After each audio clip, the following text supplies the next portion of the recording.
영국의 엘리자베스 여왕 1세는 사생아였습니다. 결혼하지 않은 남녀 사이에서 태어난 아이를 사생아라고 하는데, 원래는 아버지 헨리 8세와 어머니 앤 불린 사이에서 태어나 왕족으로 인정받았죠. 하지만 어머니 앤 불린이 아들을 낳지 못하자 이에 불만을 품은 헨리 8세는 앤 불린이 불륜을 저질렀다는 이유를 들어 사형을 시키면서 결혼을 무효화시켜 버립니다. 그래서 엘리자베스는 왕족에서 하루아침에 사생아가 되어버렸지요.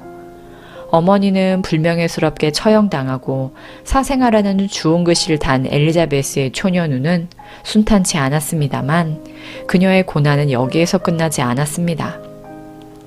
아버지 헨리 8세는 6명의 왕비를 들였는데 그중 3번째 왕비 사이에서 낳은 아들 에드워드 6세가 10살에 즉위하고 16살에 죽으면서 엘리자베스의 배다른 언니 무자비한 처형으로 피에 메리라고 불리게 될 메리가 여왕으로 즉위하게 됩니다.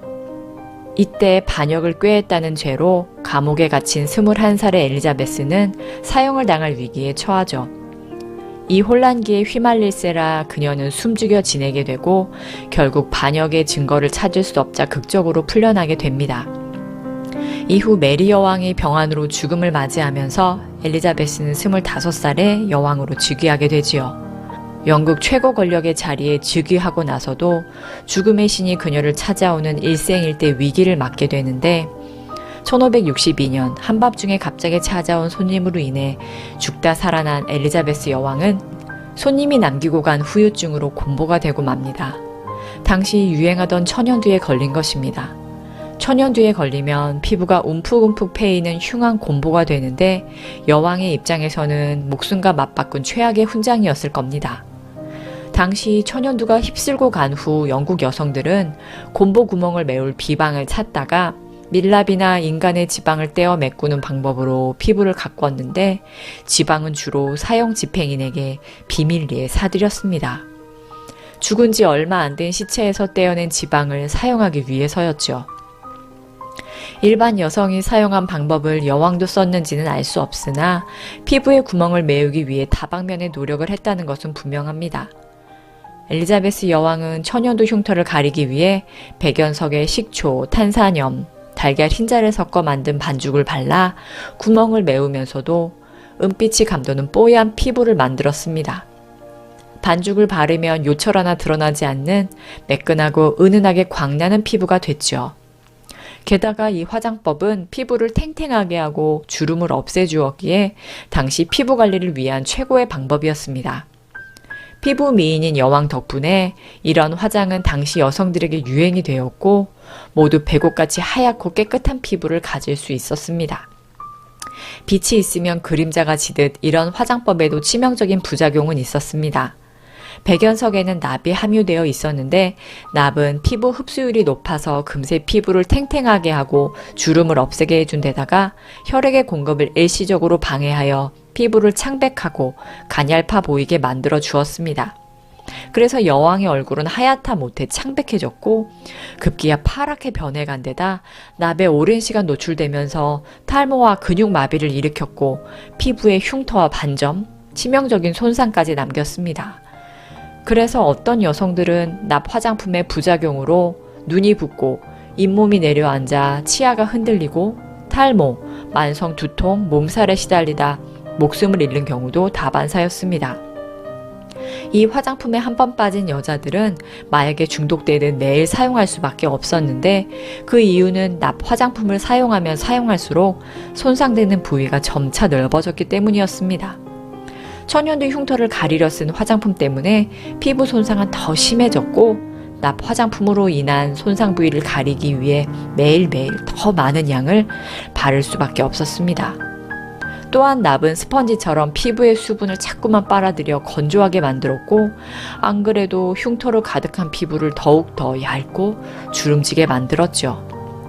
비임산부에게도 치명적인 납 화장법이 임산부에게는 오죽했을까요? 태아에게도 악영향을 미쳐 신생아들은 뼈의 변형과 성장 장애를 일으키는 구루병에 걸리게 됩니다. 두터운 납 화장으로 산모는 임신 중 햇볕을 쬐을 수 없었고 이에 비타민 D가 부족해졌기 때문이었습니다. 엘리자베스 여왕은 천연두 후유증으로 일찍이 되머리가 된 터라 80여 종의 가발을 착용하기도 했는데 이 덕분에 그녀의 빨간 머리 스타일도 유행이 됐죠. 여성들은 엘리자베스 여왕을 닮기 위해 황과 꽃잎으로 머리를 빨갛게 물들였는데 황 때문에 피부 손상과 탈모를 촉진했고 대머리가 많이 생길 수밖에 없었습니다. 황은 독성이 강한 물질이라 여성들은 코피를 쏟으면서도 당시의 유행을 따라하기 바빴죠.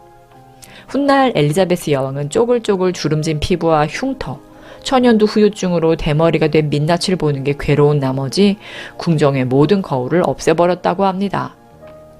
또한 엘리자베스 여왕은 젊어서부터 이가 거의 썩어버린 상태였습니다. 16세기 유럽에서 설탕은 왕실이나 귀족, 일부 부유층에 국한된 값비싼 사치품이었고 워낙 단 음식을 좋아했던 엘리자베스 여왕은 단 음식을 먹으면 입속 냄새도 달콤해질 거라 생각했는지 매일같이 단 음식을 즐겼습니다. 엘리자베스 여왕이 공식 석상에 나가야 할 때면 치아를 뽑아버려 홀쭉해진 볼 가득 손뭉치를 채우고 최대한 입을 벌리지 않은 채 붕어처럼 뻐끔거리며 말을 할 수밖에 없었기에 왕비가 사라지면 그제야 시녀들은 몰래 웃음을 터뜨렸다고 합니다. 엘리자베스 여왕은 나이가 들어가면서 잃어버린 젊음을 되찾기 위해 극단적인 몸부림을 쳤습니다. 아버지인 헨리 8세처럼 고도비만이 될 것을 염려했는지 적게 먹고 몸치장을 하는데 2시간씩을 바쳤죠. 또한 가늘고 호리호리한 몸을 진주로 휘감아 치장했는데 진주는 처녀를 상징하는 보석이었습니다. 당시 영국에서 보유하고 있는 진주 대다수가 여왕의 몸치장용으로 사용되어 다른 귀족이나 왕족이 사용할 진주가 부족했다는 말이 나올 정도였습니다. 실제로 엘리자베스 여왕은 자신 외에 다른 사람이 많은 양의 진주를 사용하지 못하게 했습니다. 그래서 신하들은 진주를 꿰맨 실이 헐거워져 진주가 몇 알이라도 떨어지기를 기다렸다는 우스갯소리도 나올 정도였죠.